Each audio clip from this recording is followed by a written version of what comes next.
The boxing bell is going off like it's having a fit. Dirk has to stick a finger in one ear to hear what Rose is saying over the cacophony of booze and buckets being lobbed towards centre stage. He considers it all pretty fucking annoying, so he flips off the crowd and jumps the ropes.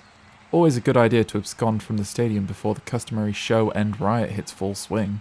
The last standing robot scoops up Jake's unconscious body and cradles him to its chest before blasting off through the roof. On the other end of the phone, Rose lets him know what's up. It's not so much what is up as what is down, the answer to which is, proverbially, me. I mean that both physically and philosophically, by the way. You're down philosophically. Yes. I'm not sure what that actually means. What doesn't it mean, Dirk? Glad to see that my genetic predisposition for melodrama is still alive and well in my slime progeny, even after all these years. Please don't interrupt. This is important, and I'll need all the energy I can spare to sustain even a heavily monologic transmission of the relevant facts. I see. Forgive my brief, casual interjection into the conversation you initiated. Please continue. Thank you. Anyway, the matter at hand is my condition, with which you're already familiar.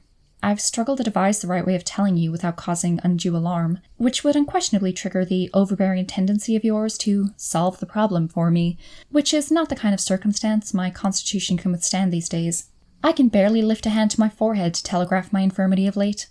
Your bullshit is precisely the 1,000-pound feather that could knock me clean through my apartment's plate glass window.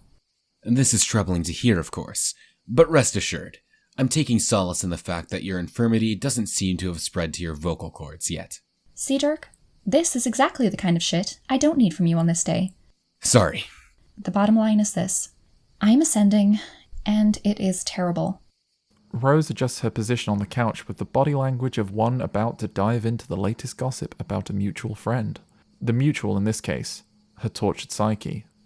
Years of refining my seer of light powers have cursed me with what is approaching near infinite prescience. Dwelling in this idyllic post-canon realm has worn down the barriers separating my primary consciousness from the memories and experiences of all my doomed alternate selves, which were forgotten and discarded over the due course of our journey.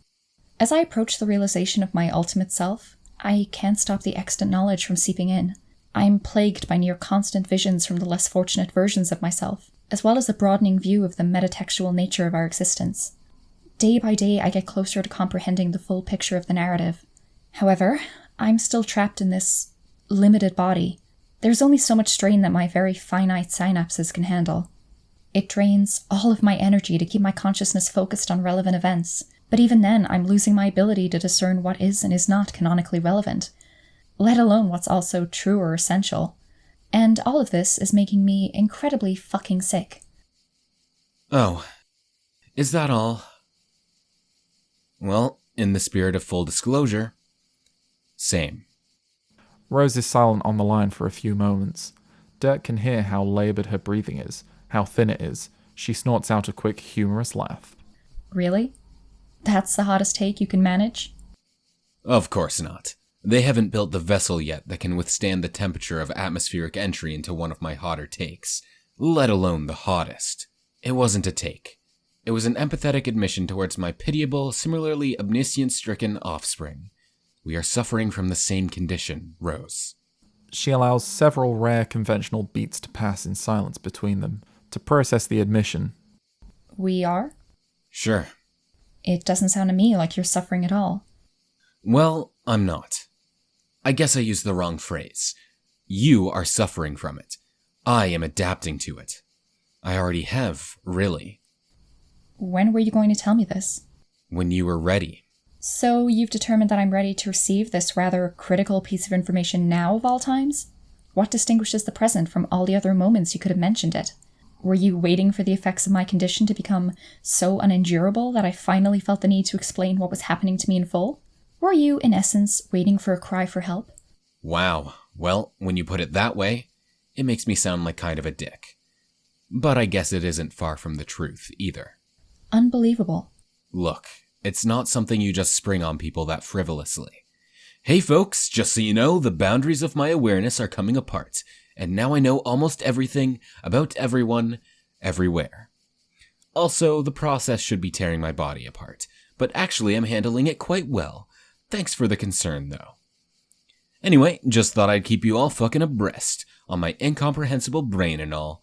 Peace! Fine. You're a cagey guy. This isn't breaking news. I'm not pissed at you, I'm just so confused. Why aren't you suffering the same effects as me? There will be time to explain all this. Despite whatever appearance of callousness I've maintained in withholding this information from you, I actually do have your best interests in mind. I don't want you to wear out on this call. There's so much more to say, but it can wait. For now, I'll just mention that I've been alert to your problem for some time, and I've been devising a solution which should permanently remedy it without compromising the boon of your expanding consciousness. You have? What is it? Would love to tell you, but I've got some work to do. Why don't you stop by my studio later so we can hash this shit out in person? Right now, you should get some rest. Actually, I'm feeling oddly invigorated suddenly. I think I'm good for more exposition if you are. Can't say I'm surprised, but no. Have I caught you at a bad time? Nah, but there is an election coming up, and my work as a political operative is going to be absolutely essential for the fate of humanity. I see. Wheels within wheels, I assume. There are always wheels. Wheels are everywhere. They aren't my wheels or yours. The wheels don't have owners or designers, but they do have caretakers. They won't keep turning on their own without someone to grease the mechanism. What a burden it must be to recognize oneself as the sole mechanist of reality itself. It's a curse, but somebody's got to do it. Save your strength. Come to my studio when you're feeling up to it. Goodbye. Dirk hangs up without waiting for a reply. He cracks his neck and tips down his shades so that he can appreciate the full brunt of the sunset, purple and orange, blending brilliantly onto the horizon. She's right about him, he thinks, while his ecto-daughter views herself as having a somewhat deft artistic hand that lends itself naturally to a gentle push-and-pull style of influence. Dirk knows his methods are mechanical, like those of an engineer. There is nothing adaptive or interpretive about his method. Every piece has a purpose, a slot, an interlocking mechanism that is functionally pointless without the whole. Dirk is satisfied with a moment of particularly astute self-reflection, rocks back on his heels, and launches himself into the sky.